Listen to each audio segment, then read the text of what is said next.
This week on the Brody File, GOP convention security. Is the RNC really ready for the 15,000 people headed into Cleveland? And what about the inevitable protest? We head to the rock and roll capital of the world to get answers. A whistleblower at the Department of Homeland Security details spiritual warfare happening in the highest levels of government. We're talking about very, very high-level, malevolent kind of forces here at work.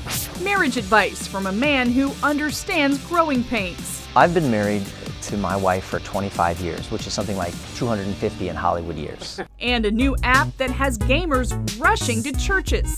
And just swipe it to hit it like that. The church lady is playing Pokémon Go. Gotta catch us if you can. The Brody File is on across America right now.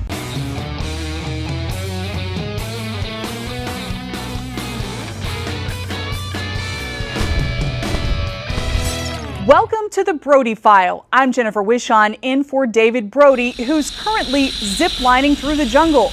Actually, no, it's just Florida. Well, it's hard to believe, but the Republican National Convention is just days away. The road to Cleveland has been paved with unlikely, emotional, and even some disturbing bricks. We know Jeb Bush isn't voting for Donald Trump, but what about other Republicans? Will he be able to unify the party? You know the convention is a massive undertaking. Security, protesters, media, oh my. On a serious note, though, there are a lot of concerns surrounding the security going into this year's convention. Here's what we know so far. 15,000 people will descend upon the city of Cleveland. That number will include protesters anxious to voice their opinions. A crowd that size brimming with emotion, combined with recent violent protests across the country, has the city's law enforcement on edge. Amber Strong traveled to Cleveland to find out if the city is really ready for what lies ahead. It's been a fiery campaign season for both parties, with protesters across the country at times clashing with each other and police at various political events. Add in the recent shootings of police officers in Dallas, and it's no wonder there's tension in the air heading into this year's GOP convention. But the Republican National Committee says it's confident in the security measures they've set in place. We are working every day to make sure that every person who's down here who's attending convention is safe. RNC spokesperson Audrey Scagnelli says a lot of hard work has gone into preparing for this event. We have had a team here on the ground for well over a year working on preparing for the convention, and that's everything from transportation logistics. That preparation also includes hours of tactical training, along with the city's purchase of 300 bicycles to expand bike patrols and easily navigate the crowds. The Cleveland Police Department, the Secret Service, and the FBI, along with other police departments from across the country, will help keep the peace if necessary. But after the ambush in Dallas and protests that have turned violent in Baton Rouge and Minnesota, some of the city's law enforcement are on edge. Scream about Trump, scream about Hillary, I don't care, don't throw a stone. Don't throw a rock at my guys. Detective Steve Loomis, a 33-year veteran with the Cleveland Police Department, is also the president of the city's Police Patrolmen's Association. Loomis has been the biggest critic of Cleveland and the RNC when it comes to convention security. My biggest concern is for the safety and well-being of our guys. I'm concerned that we're not going to have the numbers that we should have. Loomis says he was upset when his officers' tactical equipment came in, but didn't fit. He worked with local businesses at the union's expense to get the gear altered. He tells CBN News that the federal government will also be on hand to watch for potential terrorist activity. While most of the issues seem to be resolved, there are still a few safety concerns, like having so many protesters with so many different agendas converging in one place. Tim Salady of Citizens for Trump told CBN News his group plans to hold a rally during the convention. Salady explained how members plan to protect themselves from potential violence. He said, "Ohio is an open carry state. If you feel the need to have a gun to protect yourself, be responsible with it. We're going to tell them we don't want them to bring long arms. You really can't tell anyone not to bring a gun." We reached out to Black Lives Matter and didn't hear back. Meanwhile, members of the city's faith community are promoting a message of change. Dr. R.A. Vernon, who pastors Cleveland's largest predominantly black church, told CBN News that although he opposes violence, he also thinks the convention could be the perfect opportunity to highlight injustice. The prophetic part of me understands that with the whole world watching, will there ever be a better time to point to what's happening to innocent black lives in America? Vernon, who marched alongside civil rights activists after the police shooting of 12-year-old Tamir Rice, also emphasizes the importance of peace. Jesus is the Prince of Peace. I'm from Cleveland. I don't want our city to be the next Dallas. All sides seem to agree on one thing. If trouble comes, it won't be from the people of Cleveland. City officials and faith leaders are positive Cleveland residents will remain peaceful, no matter their political differences, and they're hoping outsiders will do the same. Amber Strong reporting in Cleveland for the Brody File. Thanks, Amber. Detective Steve Loomis, who you saw in that piece, told us that one of his biggest concerns is how his officers would respond to the nightmare scenario of an active shooter. Of course, every time there's a mass shooting, the gun control lobby pushes for stricter gun laws. But Natasha Sweet, a spokesperson for Poway Weapons, argues taking guns out of the hands of law-abiding citizens is never the answer. Take a look. Natasha, let me ask you about all these gun bills out here in California, liberal California. What are you making of everything that's going on here? It just goes to show, if you don't pay attention to who you're electing in office, that they can take away your rights, including your Second Amendment right. So it's no joke. People definitely need to get informed, need to pay attention to who they're voting for. Natasha, let me ask you a little bit about these background checks for ammunition. I mean, things are getting crazier by the minute. Yeah, I mean, a background check on ammunition is one of the worst ideas because that doesn't protect people. That only helps criminals. Because if you think about it, it's going to be harder for victims or people who want to prevent, violence against them to obtain ammunition if they need it, even for hunters. I want to ask you a little bit about the Second Amendment and how much it is under attack here in California. What is your take? It's scary. It's scary how much the Second Amendment is under attack here in California. I think people who want to protect themselves, they don't necessarily go out and tell everybody that they want to, but for instance, in San Diego County and other places, it's really hard to obtain your concealed carry weapons license. Things can happen at your home, and it's crucial that you're able to defend yourself in your own home. But what if you're going to the gas station at night and there's something sketchy going on and you have no way to defend yourself? And the average response time for law enforcement to come is 17 minutes. So, I mean, who's going to save you? I mean, we'd all like to wish that someone would save us, but in reality, it's just not always the case. Natasha, let me ask you a little bit about some of these harrowing experiences in your life specifically, and it really has made you a defender of the Second Amendment more so now than ever. Well, I mean, I didn't grow up around firearms, and I was never really against guns or anything, but I wasn't an advocate for them either. And then I had somebody break into my home 3 different times, and single woman living by myself. I did call police, they never came. So that's when I realized, I need to get armed. I need to learn how to operate a firearm because, you can go and just purchase one, but I need to know how to use it so that it can actually save me. Because firearms are tools that can be life-saving if you know how to operate them. Natasha Sweet and David Brody in California, thanks. Well, coming up, spiritual warfare inside the federal government. A remarkable story of erasing ties between Islam and terrorism. Next. Welcome back to the Brody File. As I cover the White House, many people ask me why President Obama is so protective of Islam. It's something that baffles many Americans. Well, now a founding member of the Department of Homeland Security is blowing his whistle, telling how he was punished for identifying links between Islam and terrorist threats on U.S. soil. After the terrorist attack in Orlando, the Justice Department tried to redact all references the killer made to Islam during his 911 call. That blunder allowed the public to see the type of scrubbing that's been going on behind closed doors of the federal government for years. A systematic erasing of links between Islam and terrorism, according to Philp Haney, a longtime officer in the Department of Homeland Security. They told me, we want you to eliminate, the word was modify, all the linking information in about 850 records that I put into the system on guess what group? The Muslim Brotherhood. That was in 2009, 1 year after President Obama was elected. Haney says Obama relied on the Muslim Brotherhood and other Islamic groups with ties to terrorism to craft U.S. policy. And in 2012 it happened again. This time they didn't just modify the information in the records, they completely eliminated them out of the system, erased them forever. And then they investigated me for putting that information into the system when that's exactly the job that I was supposed to be doing. He's been investigated 9 times. At one point, he was picked apart by 3 federal agencies at once. Haney was exonerated, but through his experiences came to realize spiritual warfare is taking place at the highest levels of government.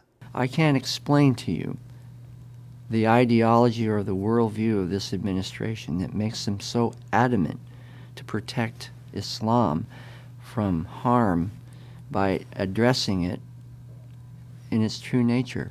How has your Christian faith helped you get through all of this? We're talking about very, very high level, malevolent kind of forces here at work, and it is very sobering to see these kind of things operating. These are biblical level events that we're talking about. His book, See Something, Say Nothing, details his tumultuous time at the Department of Homeland Security. After living in the Middle East and studying terrorism, Haney believes jihad is a tactic radical Muslims are using to achieve their goal of implementing Sharia law in the U.S., Europe, and around the world.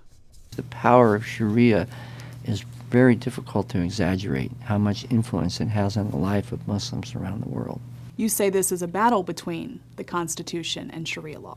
Are we going to submit to the influence of Sharia law and make it legal for one particular religion to have more than one wife? Or are we going to say, no, you cannot implement those provisions as long as you want to be a citizen of the United States? What America needs, he says, is to focus on the Constitution. And if you become more familiar with the Constitution, you'll be able to see more clearly the points of contact or conflict between the U.S. Constitution and Sharia law. And then you can discuss it without fear of being called a racist or a bigot or an Islamophobe. It's truly a remarkable story that Philp Haney is now sharing across the country. Well, coming up on the Brody File, Pokémon hysteria. Why a game is sending people to churches across America. Hallelujah! The church lady makes sense of it next. Welcome back to the Brody File. You know, millions of people are playing the new Pokémon Go game. Even the Brody File crew is trying to play it, but first we needed a little help understanding it. The church lady, Tracy Winborn, breaks it down for us.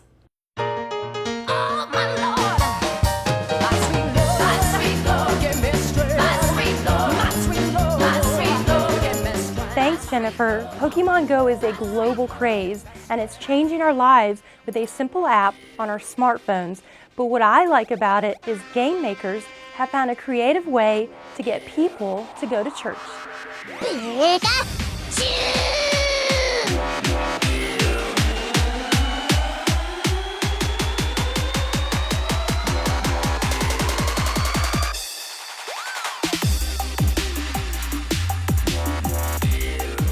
Look at this church sign at the Brandon Assembly of God in Florida. We are a Pokestop. Get supplies outside, find Jesus inside. This church and many other landmarks are now Pokestops.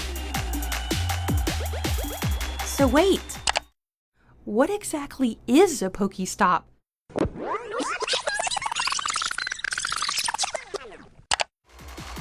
To find out, I asked 13-year-old gaming expert and straight-A student Patrick Liu for a breakdown. You go up to a Pokestop and there will be a little circle that you can spin and it drops random items like raspberries, which increase your chance of catching Pokemon successfully.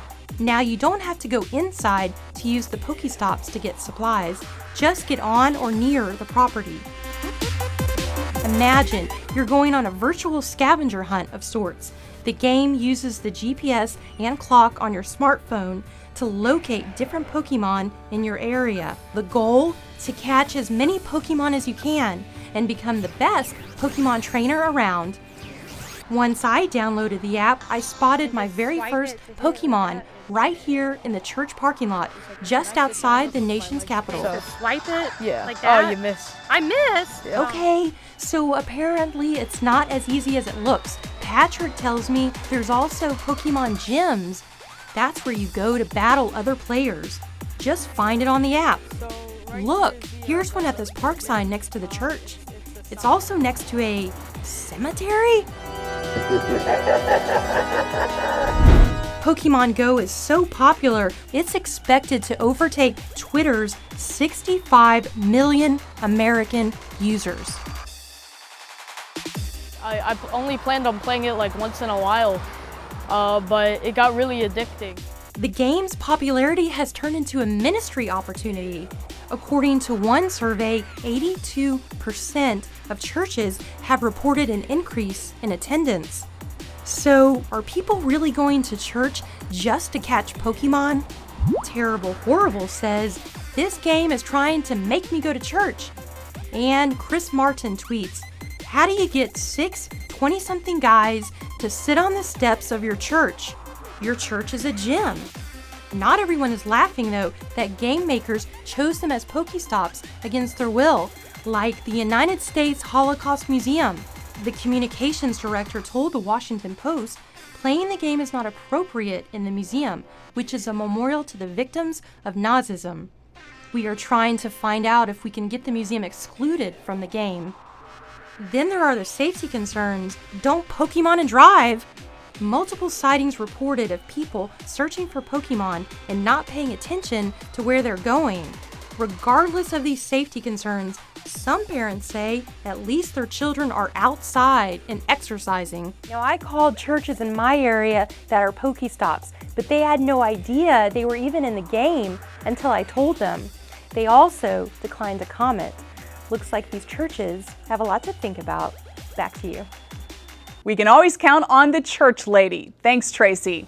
Well, coming up on the Brody File, a Hollywood actor who's been married for a quarter of a century, if you can believe that, explains how a man should love a woman. Welcome back to the Brody File. You've probably noticed that America's culture is changing dramatically and in a hurry. Sometimes it's hard for Christians to know how to respond. But get this, there's at least one man in Hollywood who understands both the problem and the solution. David Brody sat down with actor Kirk Cameron and has more.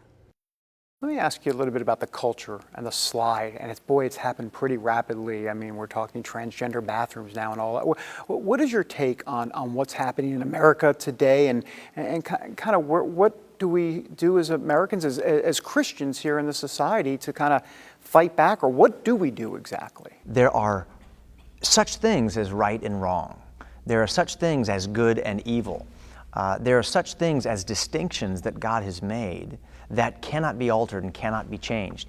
And I think one of the things that we see as evidence of a deteriorating culture is when people start to play the role of God in their own society, and they begin to redefine categories. And they say good is evil and evil is good. They say right is wrong and wrong is right. We're seeing that in our culture in so many different categories. And the truth is that the role of pastor in the pulpit is the most powerful weapon against culture deterioration in America, because America has a Christian root. It has a Judeo-Christian DNA that's deep in the hearts of the people. It goes back 400 years to the Pilgrims. And if pastors will do what they were encouraged to do tonight, and that is preach the word, speak the words of God, declare the distinctions between good and evil, and fire up the hearts of the people in the pews, we can begin healing America from the bottom up and the inside out. And I would think part of the DNA here is the family. There's this idea that, that progressives and liberals, and just not even forget the labels for a moment, but there's a deconstruction of the family in American society today. And I get the sense that the Lord really has put you on kind of the front lines of that. Obviously, everything from fireproof to what you go about and do around the country. Talk a little bit about marriage and how important male and female and the family is in today's culture. So I've been married to my wife for 25 years, which is something like 250 in Hollywood years, right? And the best advice that I've ever been given on the subject of a healthy, happy marriage comes from God's Word. And God has told me as a husband that for me to be a godly man, I am to be to my wife like Christ was and is to his bride, the church. And that is to love your wife in such a way that you deny yourself, that you seek to serve rather than be served, that you are willing to lay down your life for her and love her as your own body, God's Word says, and care for and nourish her. That's a tall order. That's a picture of self-sacrificing service. And when Christ did that for his bride, that in effect made her blossom and bloom and brought her into all of the glorious beauty that she was created to be. And he treasures her as the one that he died for, to be with her forever and for all eternity. And when the world gets an understanding, when Christians get an understanding of marriage from God's perspective, and we seek to attain that kind of truth, that kind of goodness, that kind of purpose, and that kind of beauty, that will change our churches, that will change our communities, that'll change our counties, our states, and our nation. And America, I believe, does not have to resign itself to cultural deterioration. That if we'll get it right at the dinner table with our children by being godly men and women in our homes, we can see the best days of America ahead of us. Very wise words. David Brody, folks, with actor Kirk Cameron. Well, stay with us. The Brody File will be right back. Welcome back, folks. Thanks for watching The Brody File. It is always a fun ride. Hey, for news from the White House from a Christian perspective, check me out on Facebook. I'm also on Twitter and Instagram at Jennifer Wishon. David Brody joins you next week from the GOP convention in Cleveland. I'll see you the following week from the DNC convention in Philadelphia. Until then, I'm Jennifer Wishon. From all of us here at The Brody File, God bless.